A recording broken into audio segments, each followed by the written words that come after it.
who are less familiar with the Altair story, would you be able to quickly provide a short overview of the business? Of course. Thanks to those of you who made it at 8 o'clock in the morning here. Sure. I founded the company 38 years ago in 1985 in Detroit, which is not a usual place to found a business. We were initially a consulting company, primarily focused on numerical methods using computers to solve structural engineering problems. Very, very quickly began developing our own software, primarily for building models and visualizing results. And we had a very significant success with that product. It was called HyperMesh. From there, we went international with the product and began investing in further products, primarily in mechanical simulation, so fluid mechanics, motion, system modeling, those sorts of things. Through the years, we have added a lot of electronics simulation.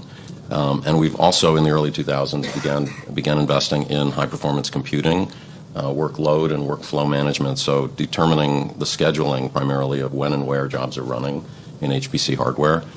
And then over the last 12 or so years, we have invested in data analytics and data science. And our customer base, as you can imagine, is it's a very, very large base of very large companies, very global. We're about a third across the three regions.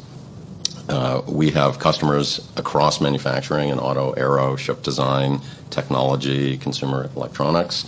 We also have a significant customer base in pharmaceuticals and energy and banking as well, especially banking because of the data analytics and to some extent the HPC work. Nice. So that's our business. Thanks, Jim. Very comprehensive.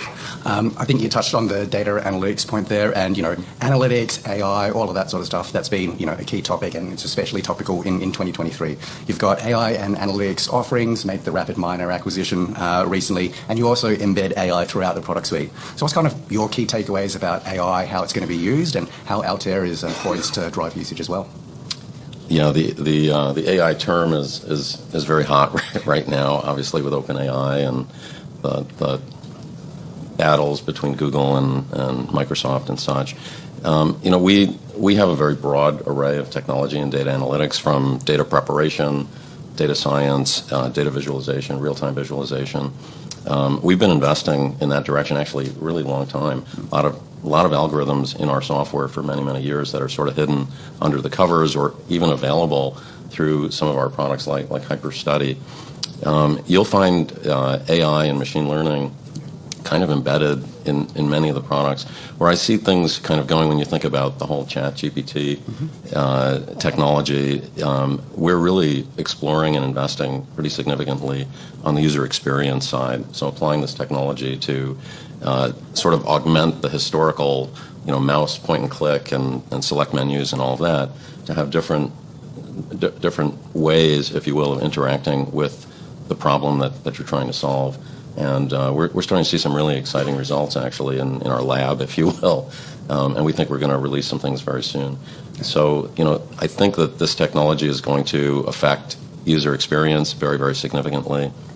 It's also going to affect design itself, because I think you will be able to sit and say, design me something like this or build me something like that, and then iterate on that sort of with the mouse, but also in different ways.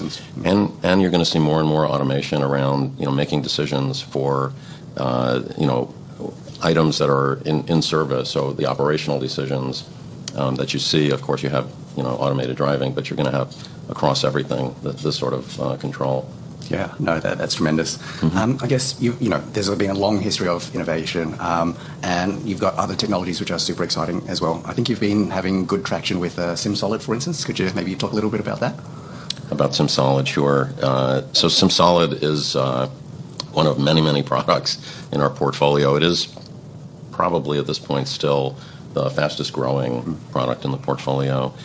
It's a technology that initially really focuses on the structural engineering space.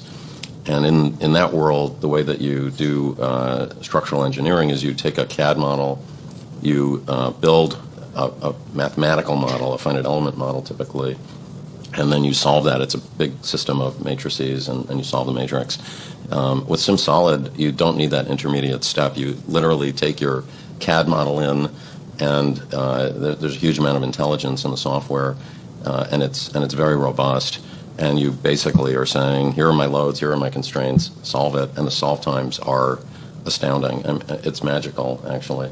And it's not at a level where it's going to displace all of our traditional technologies, but particularly in the upfront design phases where you have designers and even engineers who need to solve problems. It's just a game-changing technology, and we are seeing huge take-up. We had a win at Airbus, which was a very critical win. We have tons of automotive and aerospace companies using it, but this was a very critical success that we had recently, and sort of helps us to build on top of everything else. Yeah. So very exciting, and we are investing in SimSolid to add lots of additional solver types, including some areas of electronics and all of that. So there's a lot coming, I think, in that space. Super impressive. And I guess, running along with the theme of making stuff easier for end users and everything like that, what do you think about like democratization of technology and convergence of technology? And that's clearly something that Altair has been driving at. What are your key takeaways around those themes?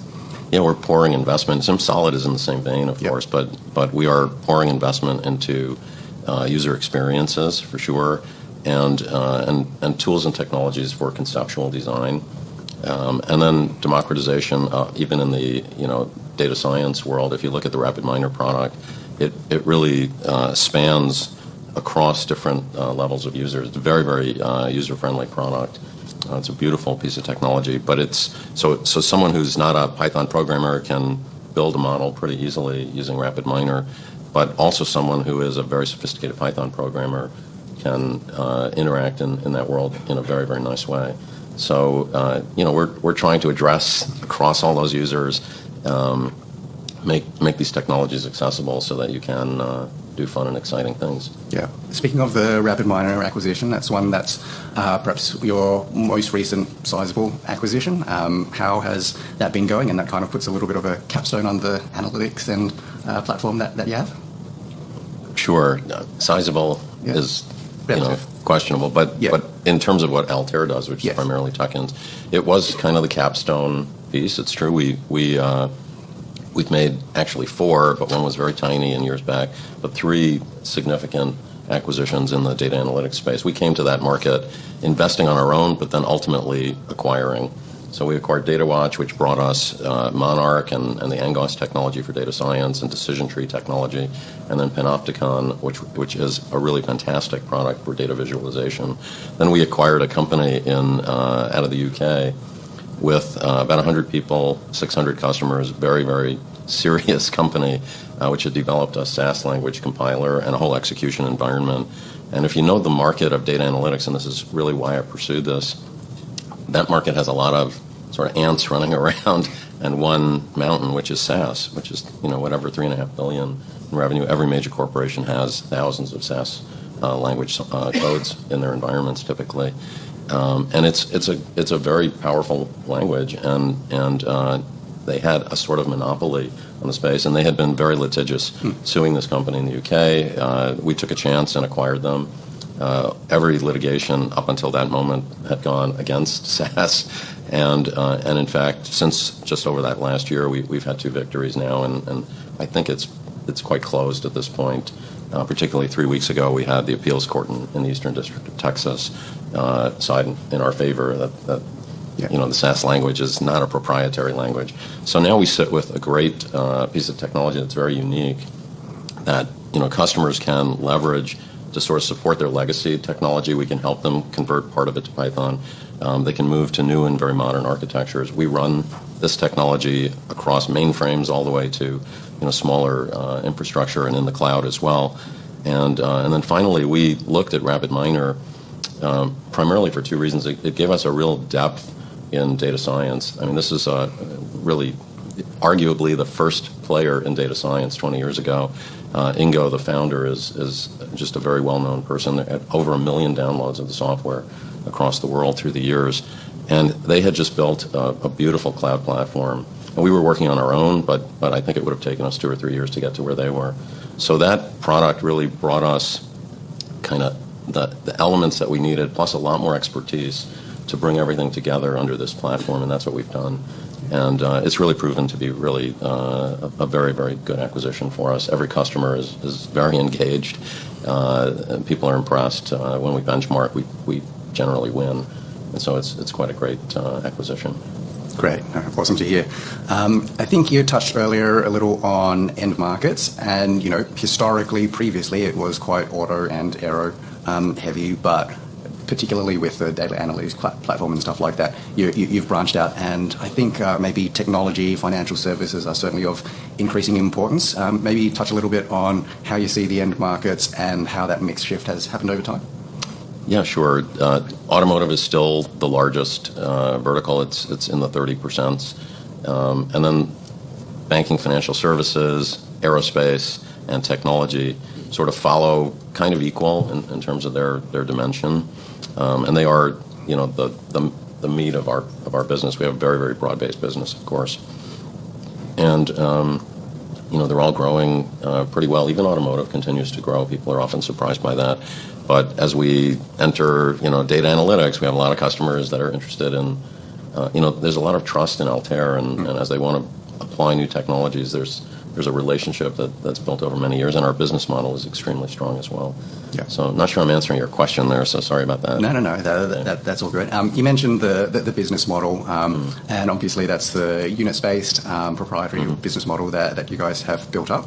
Maybe touch very briefly on the units model for those who are not as familiar with it. Sure. So there's a history to the business model. I got a lot of patents around it. There's a couple of companies who have embraced it. But essentially, we had one product with great success that went back. That was HyperMesh that I mentioned earlier. And then we had created a second very, very exciting product called OptiStruct, which was a commercialization of a technology from the University of Michigan for topology optimization, creating these very organic shapes for structures. It's a beautiful technology that's used throughout industry now. And we had a third product as well that was quite nice. But selling those additional products was very arduous. Go into an account that's already using HyperMesh, and you have to go through a very arduous sales cycle to look at a very innovative product like OptiStruct. And so I created this concept where we converted all the customers to what we called at the time HyperWorks units, but today are called Altair units. And every product in our portfolio, we only had 3 at the time, drew units from the pool and while you were using the product, and then put the units back in the pool when you were done running.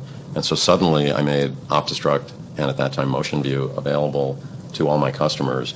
And that created a very quick take-up of OptiStruct, which was a fantastic technology. And then through the years, we have grown out that portfolio. We have, almost 100 products of our own, which are available to customers, including all the data science products. And I also added this concept, patents again, where you could bring in third-party software, and that third-party software could be licensed with our units model and available to those customers as well. So we have, over 200 applications now. So every fatigue analysis software, and we live in a fractured world of engineering, but suddenly all those products are available to customers, and it's very sticky. We have, I don't even know what the average is today, but it's probably approaching 20 applications on average per customer that are used. And it's a kind of Netflix model, right, where you may use this product, but your wife may use those, and your kids might use something different. So across the enterprise, and now as we're bringing some really top-class data analytics and data science tools, we are beginning to see take up even in our traditional customers, and we're moving the data analytics traditional customers like banking customers to the units model. And as we've grown out the portfolio there, it's beginning to get some traction. Initially, the salespeople that came in from sort of this foreign world of data analytics, which was a very different mentality and culture, I'll say, than our world. Today, they bleed Altair, all those guys, and they love the model, and they completely get it, and the customers are getting it now, too. So it's quite powerful. Yeah, very good. I think naturally lends itself to lots of resiliency and ease of expansion with customers. I guess maybe to flow on to a little bit on the financial side, you had a nice Q1 above expectations, even with the macro backdrop. How do you think, and investors are clearly interested in profitability nowadays, how do you think about, number one, the macro environment, And number two, the balance of investing for innovation and growth. When does it make sense for that versus driving the bottom line? Okay, very different questions, Yes. but I mean, we are very, very committed to continuing to grow the bottom line, if you will. Mostly we see that for us it's all about execution at this point. And so we're very focused on very strong execution. And we feel, we had a commitment to 2023 that we made a few years ago. Got to 20%, we're on a very good path there. And we don't see ourselves stopping. We see ourselves continuing to grow that adjusted EBITDA line, and I don't see anything in our way. Coming to the economy, and so let me just say that we see the importance of a balance between growth and growth of profitability. And I could hire another 100 sales guys, and I can grow faster, which you see in certain companies. But that's not our mode of operating. We're sort of steady as you go, and have always been in a annual license mode as well, in terms of how we do our sales. Coming to the macro, I mean, this is not the greatest year. I've been around 38 years, so I have been through a lot, and I've been in Detroit a lot of those years. I live in the Bay now, but I spend most of the years in Detroit, so I've seen a lot of ups and downs. This is not the worst year. It's not the greatest year. It's a year which requires execution and basically fighting. I think our business model, in many ways, really starts to shine in these kind of moments when customers are looking at cost savings. And we're not seeing, it surprises me because I tend to be the more pessimistic. It surprises me, but our business continues to be relatively solid. All of the renewals are there's just no risk around renewals as far as we see. There's not delays. But customers are certainly concerned. I see the automotive industry, which I get asked a lot of questions about. There's still really good demand for cars. Their pricing is holding up. They have their challenges. They all seem to know how to manage their own budget. So you see them trimming and cutting costs and all that. But that is not really significantly affecting us. Engineering is a relatively small percentage of their investment, and it's so critical to be innovative, especially in a moment where they have a lot of competition. So that's just not a big concern. Aerospace and defense is a very, very strong market right now because of concerns, geopolitical concerns. So you're seeing more investments than ever before, and so that's good for us. The banking market is new for me, but I think as we're changing business model in there, the units model. We have a lot of opportunity. The Rapid Miner product really was kind of transformational for us in terms of positioning. We had all these other important elements. We had success as point solutions in a lot of these accounts, but we're really converting them to more enterprise-level sales and building relationships. So, it's not the greatest economy, but it's not 2008 or 9, at least not at this moment. Anything can happen, as you well know. Yeah. And what other factors do you kind of keep an eye on from a macro perspective, whether that's FX or other elements like that, given global business? So FX has certainly been a big factor in the last couple of years for us. That's definitely much more of a Matt question, my CFO. Sure. But it has been not great for us in the last couple of years. It's been good for us in other years as well. So I don't see that. I'm not paying a lot of attention there, although perhaps I should pay more. What else do you want me to cover there? Sorry. No, that's all right. Okay. Maybe we might just pause there for any questions from the audience. And hand up, and we'll have a microphone that will be coming around as well. Can you introduce yourself too? Thank you.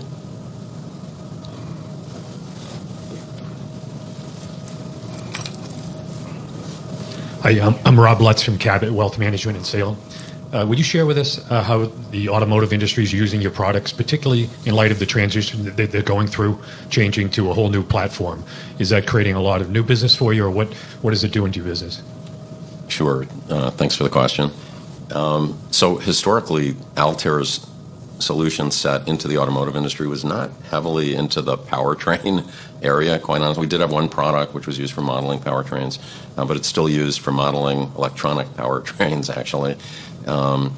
So for us, there's just been a lot of, I went through a transition of acquiring and building out an electronics portfolio.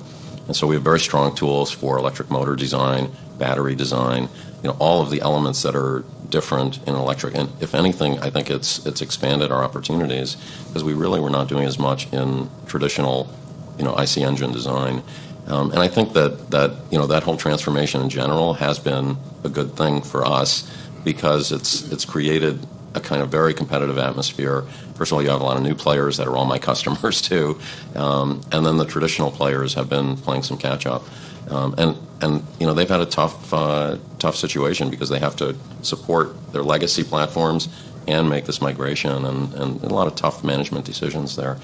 I think today when I look at that market, the new players are starting to feel some strain, and the traditional guys are starting to get their act together.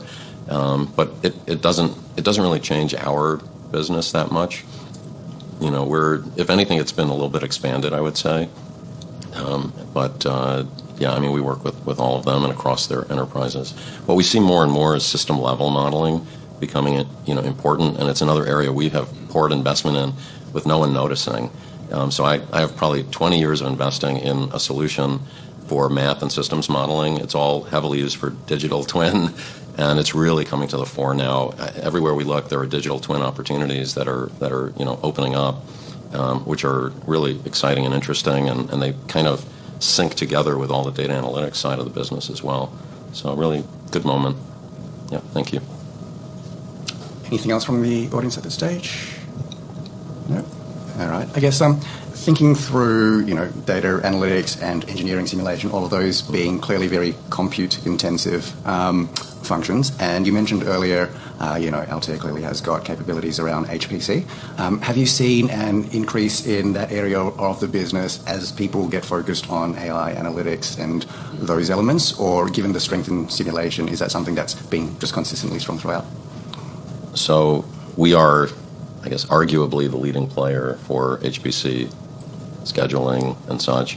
And the part of the reason I started investing there is I was going to supercomputing conferences, and we were seeing a lot more data science and data analytics playing out there. For us, we've made several acquisitions in that space. So we started in the early 2000s. We spun a team of 9 people out of NASA Ames. It was 0 revenue, but computing was changing from very specialized hardware to commodity clusters, what we see today in these server farms. And where and when all the jobs run, for people in HPC, we used to have something called NQE and NQS that would sort of drive, the jobs running. But mostly in the old days, you would say, I've got my job to run. It's a crash simulation. It will run on that computer. And the computers were all named after Star Wars characters and whatever. And you didn't really know, there's a big queue over here, but this computer is empty. And you would still stupidly put your job over there. Well, with the scheduling software, you really maximize the utilization. It's very clever technology, actually. It's quite deep in terms of how it fits jobs in and all of that. So with data science and data analytics, coming back to your question, sorry, I thought I'd give some background. It is more and more important. When we acquired, I tell this story, when I acquired RapidMiner, the largest customer, which I think is going to be this amazing lighthouse customer for us, they've implemented something like 2,000 machine learning models, and they want to scale it out. And the big boss there wanted to speak with me. He was worried. Uh-oh, Altair, is acquiring this company. Let me talk to him. And their big concern is scaling. Scaling all this out. The technology is used across all their departments: sales, finance, engineering. There were 7 departments he listed for me. And they were worried about scaling, and scaling is really actually all about HPC scheduling, actually. And within RapidMiner, they have developed their own scheduling technology, so I kind of have another scheduling technology.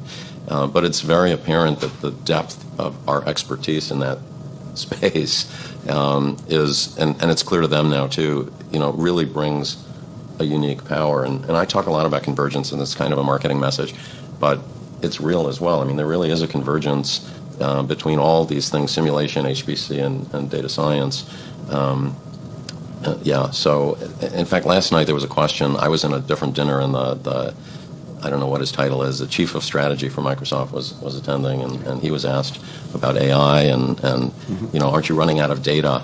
And I thought that his answer would be, no one asked me, and I just stayed quiet, but I thought his answer would be, and it was a little, he talked a bit about that, but to us we see the data coming not just from a lot of sensors, which is a really important element and part of why our real-time data technology is relevant, not just in banking, on trader desks, but in engineering.